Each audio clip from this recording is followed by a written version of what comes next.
to a new economy. Pathways for Indigenous communities. We have Brett Isaac. He is the CEO of Navajo Power. Please help me in welcoming Brett Isaac.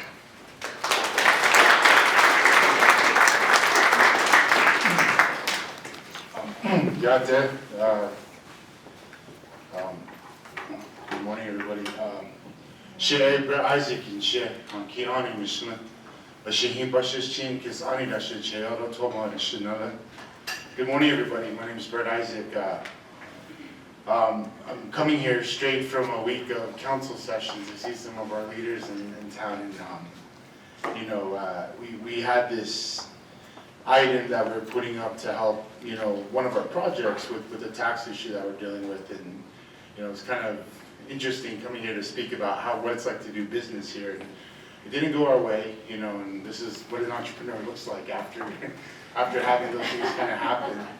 But the thing though is I've been doing business out here for about 16 years. I got back from college in 2009 and with just straight ambition, thinking that everything would just get open. All the doors would be open at some point, and because I got my degree, I would get the job, and it didn't happen that way.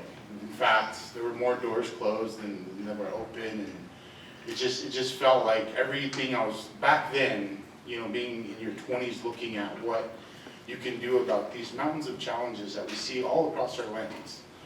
It was a signal to me that, we have an opportunity here to fix these things. Like, I recently came across a saying of it's a lot easier to fix your worst habit than to start your new best one.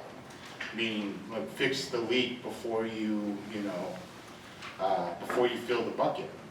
And in our economy in the Navajo Nation, one thing that's very evident is we have a lot of leaks. A lot of things that are causing our economy to lose opportunity, whether that's the conditions in which businesses have to work with, whether it's laws that haven't been adjusted in decades. These are all opportunities for us to take on those challenges to fix them, and that's why I'm here. We have a life force that's been going through our people for a very long time. And in the origin of our people, we talk about these warrior twins that at one time felt like they needed to do something about their condition. They were growing up in a world that was threatened by monsters. And the people were so afraid to come out of their houses because of the threats that existed all across these lands. And instead of thinking of how to fight those things directly and then kind of not seeing how to do that, they sought resources. They sought answers to how that they could deal with this, and they sought their father, the sun. I've been dealing with a lot of serendipity lately, so excuse me if I kind of cross some stories between each other, but the son in this story plays a role that it was a father to these twins. And, they were born from deities, but because of that connection, because of that life force and that blood, they were able to get the necessary resources to combat those monsters, to open up this place for people to live. And in seeking those weaponry and seeking those things, they had to come across making all these connections, getting all these people, including all these other spirits and deities across this land that wanted to see people thrive. It was the first indication to me that there are people out there that want us to succeed. It's obvious here. We have people here that are coming together to have a conversation about how do we fix the problems that we're dealing with in our communities? How do we fix the ambition that we have to want better? How do we create the circumstances for that ambition to thrive? And how do we do these things in lockstep with preserving what we've been carrying this entire time, which is this life force with a lot of different, lessons and learnings.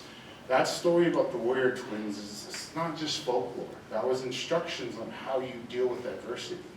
When you see a challenge, you don't, just run right at it and think that you have all the capabilities to deal with it, especially when it's beyond something that you feel you're able to deal with. You seek partnership. You seek all kinds of different options so that you have the best chances and the best strategy going forward. Strategy was applied when this world was created by our holy people. it set out a path for how to take on all these different ambitions that our people want to do by creating prosperous households, by creating prosperous communities that work together and coordinate in the preservation of our people.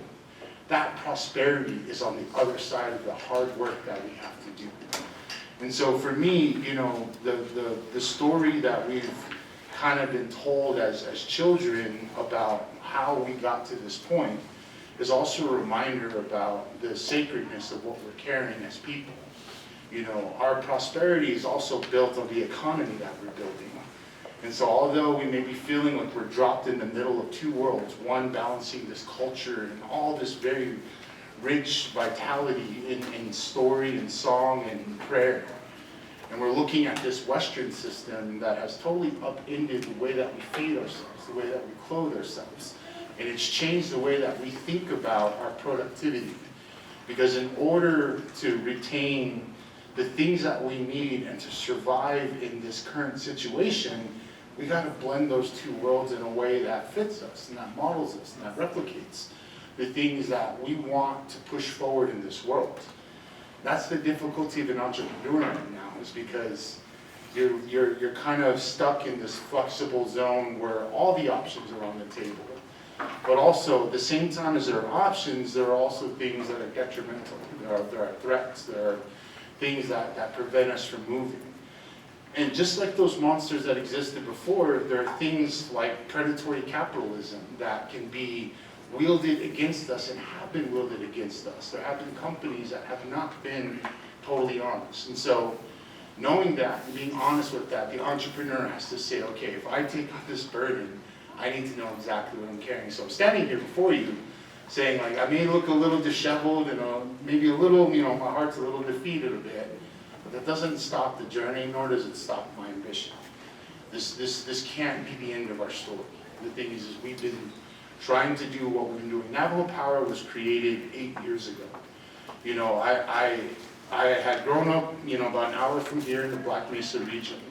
Energy has always been something in my life. I remember the Peabody coal trucks going across Kayenta, these yellow trucks that people worked at. A lot of my friends, their families worked at these places. I had relatives that worked in that.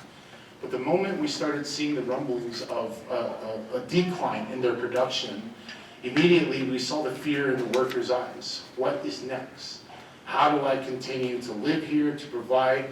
It's the same thing I'm looking at now with just being told like this one path is going to hit a dead end and we need to find another one. Our resiliency as people has always been built in our ability to adapt, whatever the circumstances are. You know, it's crazy how Navajos will figure out how to be in every corner of this world and do all the things, and it goes back to that ambition. But as entrepreneurs and as people, like, we need to enable those things in our business world as well too, so that we can do the things that we need to do to survive. You know, up until this point, business has been enterprise. It's been about companies that our government has created to try to serve the needs of our people. They were filling a necessity that we needed, whether it was jobs or service. But we're now in the era where we have people that are wanting to step into those roles to deliver for the people in a better fashion.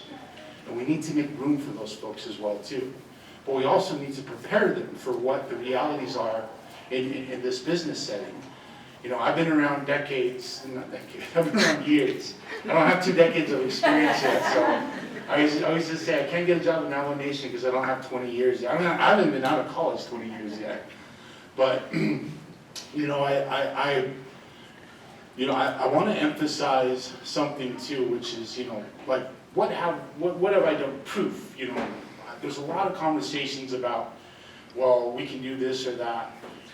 You know, to date, one of my companies, so Navajo Power Home is a subsidiary we created off of our company. It does off-grid residential solar. And with that, we're powering 500 homes today. In the last 3 years, we've been able to raise capital, to build an initiative, to power 500. I have some customers in this community. I have customers in nearly every single chapter across the Navajo Nation. And we built that completely on our own. We raised the capital to lend to our homeowners. We qualified and created a credit system. And we did all of this because we could not get support from banking systems. We couldn't get support from governmental systems we were always either not qualified or we didn't meet the criteria for something. And so my path has always been, well, if they won't create a path for us, we'll make our own road, And it goes, back to this idea that, we can't just say that we have an intention of doing these things without showing the proof that we're capable of doing these things. Getting to this 500 home mark has been a long story that started, a couple of decades ago. When our community started transitioning, this conversation has been going for over 20 years about where fossil fuels have been and what's impending, what's coming. The technology with solar and batteries has been something that's been growing, it's becoming more competitive, but it's been somewhat of a slow burn, especially, considering that solar panels were introduced in the Navajo Nation in the 80s. You've had a relationship with them all those years, but they've only recently become market competitive. They've become production competitive, meaning that we can access them out here. When I started my first solar company, I didn't know where to get a solar panel. I didn't know how to get it out here. This was 2010, so Amazon wasn't really delivering. We didn't have the logistics. And so building things from scratch requires you to think, alternatively. How do we get all these things to these places? And so for me, like a lot of the things that shaped me was growing up in the part of the area. I grew up near Kayenta. And we're 2 hours from everything. We didn't have a hardware store really. We had some parts stores. If you needed something, you made it. If you couldn't find it, then you did without. And I remember even my first solar company, I was hauling water for the business because I didn't have running water at the place that I was doing this. I've always found that, I wasn't traditionally trained in business. I didn't grow up with a family that had a history of doing this work. I come from a family of educators, folks that have been educating the community for decades. With education, there was bad with money. It's like they're very passionate and very, very dedicated to the cause, but there's no wealth that gets generated in that out here because the jobs that the education system provides are mainly in the schools. You don't see those upper layers of administration, all the things that lead to essentially a vertical system. It's the same in our business world, where we don't see our people rising to the C-suites and the companies that provide services in our places. Look at all the companies that we have vendor relationships with, and how many of those are led by Navajos, A lot of times there's Navajos working in these companies, but there's not Navajos leading these companies. And so Navajo Power was really the only way that I could become a C-suite executive was to create it for myself. But the thing is but I also knew that I brought a different kind of lens and approach to the leadership of this. We have since partnered with Fortune 500 companies. We've got investors from all over the world that are, versed in this. I've had a tremendous career in just kind of navigating this minefield of business out here. And a lot of it has been by not giving up and not giving into this idea that we are a limited place that only has a limited opportunity and a limited capability. I don't believe that.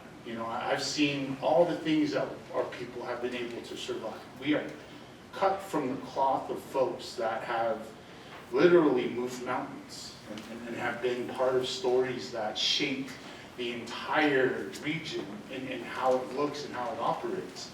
Our history is not rooted in years, it's rooted in worlds. And using that kind of ambition means that we need to be as much a part of how things get set going forward. We need to get into those rooms that these decisions are made. And so as a business person, that's what Navajo Power has been about, is how do we get to these places where energy development now becomes how do we set the table for this. And so, starting the company, growing up in these areas where I saw how energy was interacting with our people. I saw how our people were struggling, to figure out, well, what do we do next? If these job opportunities go away, what do I have as an option to be able to live where my community is and to keep my family, in a quality of living that I consider is adequate, And so that requires us, to look at the numbers, to be honest about where we are as an opinion. The average household in the Navajo Nation The household income is about $38,400, I believe that's the last numbers I saw. The state of Arizona, the average household income is $86,000. The state of New Mexico, I think it's 65,000 to 65,000. Arizona, in Utah, I believe it's right in that $65,000 range of household. By moving off the Navajo Nation, you literally can double your income. It's kind of what they're saying. That's what the numbers say. Our unemployment rate is somewhere at 16.5%. Going back to that analogy about fixing the leak versus filling the bucket, if we just can bring our economy back to a parity with the states around us, that'll add $1 billion back into the households in our communities that they can use. Now, we have another problem after that, which is they'll make that money, but then they'll take it right off the res and put it into the businesses where the stores are located, where our economies are. So we have a second problem. The second problem is we need to create a paradigm where our businesses and businesses that provide services to us do it on our lands. Because it's obvious the transaction and the demand for these services are there. Our people are seeking those things and they're going and driving out of the way to find them. You know, right now we're dealing with a situation where, you know, the Middle East has caused logistics concerns that should freeze all of our driving, right? Like, we're paying $6 a gallon for diesel, $4 or $5 a gallon for gas. And we live some of the largest distances around, but I haven't seen any slowdown in the traffic. And we sat in the line coming into here. But, you know, what do we have to combat those high prices as people? What is our leverage to pull as an economy to absorb the impacts from that? You know, thinking about how our nation has developed its economy, we are extremely beholden to the external market forces that dictate what things cost here, what kind of access we have here. And I'm rooting these problems out because they're not a singular administration. This is years and decades of an economy happening to us to lay the land for what we have to combat against. So bringing those household incomes means we need more producers. We need businesses that create jobs that have high wages. We need jobs that everyone can access, from your entry-level folks to the kids just getting out of school need to have a place to go to hone their skills, as does, you know, the decades-long professional who wants to come home, set up roots, and begin that wind down in their career where they want to set up their family for a long-term duration here. We don't have those kind of wealth building opportunities that we see rooted in our community because our economy does not match our ambitions. And so one of the reasons I went to council a few days ago was to try to make that argument. If we can do something to reverse the flow of this economic impact, then we have a fighting chance about doing something about our economy. It didn't happen, but I don't believe that's the end of that conversation. That's just the beginning of it. We need to be more serious about exactly what it is we're trying to accomplish. What is the vision? What is the goal? As people, we have an idea that survivability, along with preservation, conserving the things that we find value in, that our communities find value in, protecting those things while also seeking the economics so that we can survive here. Right now, our biggest export is talent. We are training all the people that are building nations all around this world. Navajo folks have tremendous aptitude in the skills that we have. But it's going to build other communities, it's going to build other places, and we're struggling to bring those folks back here. And so that's one of the reasons why I started this company. Navajo Power has been about doing energy development as a way to create the opportunity. We got to create the incentives, not just for workers to come home, but for businesses to invest into this place. We have a resource issue where we're playing with dollars that we don't have. And our government acts very much like a cash government. It's like, you know, most other communities and governments around the country, they're using financial strategies. You know, a conversation I've been having with Swatsky is about how these banking systems are trying to figure out how to bring commercial access to the nation for our businesses, for our governments and our people. But our governments spend money like, you know, You know, they keep it in the mattress, you know, like it's all liquid. Everything is not leveraged, there's no financial strategy, and it's all restricted in a way that if you look at chapters across the Navajo Nation and measure how many of them are carrying what they call a carryover budget, meaning money they couldn't spend for a very specific purpose. I've seen a lot of chapters with over $500,000 of money that they cannot spend because it was obligated for a specific purpose, but they don't have the ability to get it out, or they don't know where to buy it, or they don't have the ability to procure it and safely operate whatever it is they have. Again, that's like good intention, there was money obligated, there was a solution generated, but the execution fell through. And that's why, like again, Navajo Power, it's looking at how to take some of these things that we've intentionalized. You know, we've said that we want to be about these different objectives in our economy, but we need people that do these things. We need people that can actually execute these contracts and deliver on these jobs and create that. So that's what I felt my role has been. And as an entrepreneur, you're always about solutions. And so instead of looking at all the obstacles and saying, well, I don't want to deal with that, it's kind of go, okay, which one do I deal with first? It's kind of the way you have to think about it. But, you know, the honest truth about all of this is just, you know, it's not going to be easy. I'll be honest with that. It hasn't been easy. I've wanted and wished and prayed for something just to go the way it exactly was supposed to go, but it never does. You know, the path of entrepreneurship is never linear. It's never straight. It goes back and forth. It skips time. Sometimes I feel like I'm in a time machine because things happen in the order that they happen. But that doesn't mean that you have to follow the plan exactly. Adaptation is our key. But that's in our life force. That's what has got us here as people, and it's what we need to tap back into. It's what I wish our government would tap into as well. Because they don't realize it, but within them is also all the solutions that we need to have. We just need to get them to realize that. And, you know, when you look at our people, you know, our silversmiths did not master that in one single setting. You know, our textile, our weavers did not get that intricate of design in an hour of a YouTube video. You know, this was lifetimes of mastery that we're dealing with, folks. In business, it's a very similar thing. This is a new technique that we're honing, we're developing. And although it's not, you know, perfect and it's not ideal for trying to make it work as it currently sits, it's a work in progress that I believe the years of mastery will help us become better at, because we can't afford not to. You know, this is something that it feeds us, it clothes us, it's as much integrated into our communities as all those other things were. Unfortunately, the dollar has found its place in our ceremony, you know.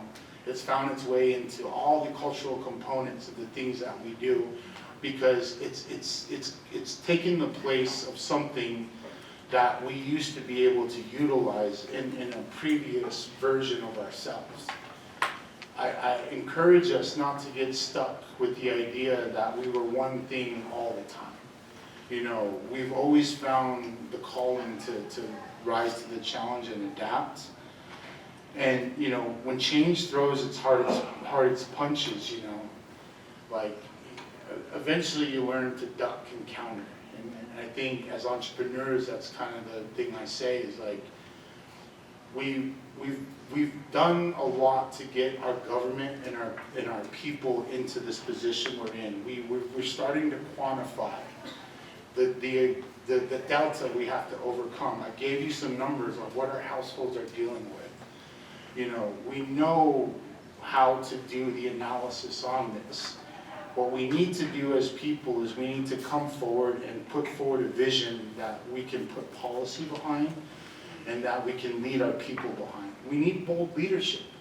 You know, the one thing that maybe disappoints me the most about my time in Window in the last couple of years is just seeing that, you know, we need leaders who understand how to make these decisions, and we need them to be equipped with the best advisement and the best resources so that at their fingertips, they're making good decisions with good justification. And that's something that I feel like we're failing ourselves at, because we're trying to make decisions on the fly. We're asking artificial intelligence to fill in the gaps that our people have the answers to, you know?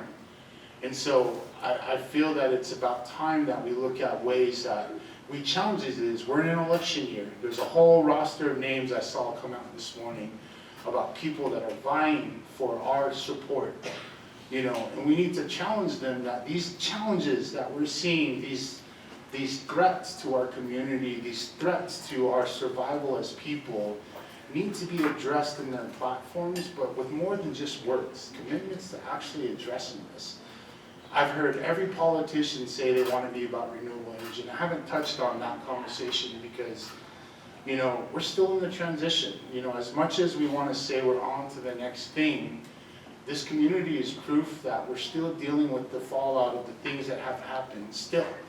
You know, oil and gas, coal, and those things, we're not done with them yet. Like, there's still some things that we need to figure out, and still some security under our feet that we need to create.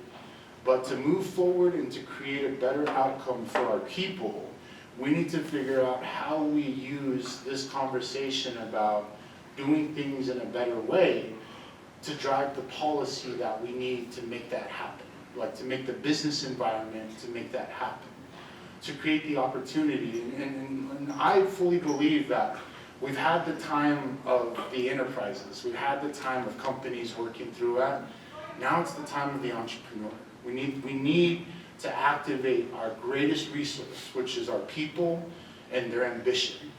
And we need policy that aligns with that, and that's something that, you know, I feel like a politician up here, but it's something that we need to look at and take a serious check at. And with Navajo Power, we're developing an energy project that will be catalytic for the community. It's $1.8 billion in economic value, and there's a lot of taxes, there's a lot of value, and there's a lot of things I can tell you about it. But the most important aspect about it is it's being done completely without taking any value or any resource from the Navajo Nation. We're doing this on top of the nation's already existing project listing. This is something that is new, and that's what's different about entrepreneurship. Is it adds to the pie, it grows the opportunity, it grows our economy. It doesn't just recut it up like we're doing when we're reallocating monies in Winter Rock. You know, all we're redoing is splitting the pie up a million different ways. What we need and what our economy needs and what our people need is to grow that even bigger so that we have more resources to work with and more options so that our government has a better, you know, a better suite of capabilities to make decisions with. So with that, you know, I'll be hanging around for the day, happy to answer any kind of questions that I can. And I just want to emphasize that, you know, there is a lot of things that are scary about doing business here. There's a lot of beautiful things that I've been able to see. Being able to get homes powered that for 50 years were just promised and let down and promised and let down, to finally see them flip the light switch has been more valuable than any other thing I've ever done in my career. Because it solves a solution that folks have been, you know, wanting to see some response to, asking for, praying for, just thinking about, how can I get power to my house out here? How can I have refrigeration? How can I not have to like haul ice chests of food up here and like just try to survive another day? Giving them some relief and also making a little bit of money. To be honest, it's still business, but being able to survive, to be able to take care of my family through actions that take care of another is one of the most noble ways of doing business out here. You know, providing services that are not readily available, it eases the burden on our economy, it eases the burden on our people. And so no matter how big or small the opportunity, every little inch gets us in the direction we want to go, which is a more prosperous people and a more prosperous nation. So with that, I thank you all, and I wish you all very good luck in your endeavors and your businesses. And I'm happy to be a resource to provide guidance on any type of strategy, because I truly believe that We need to be more collaborative and more connected if we are going to take on these challenges. So, yeah,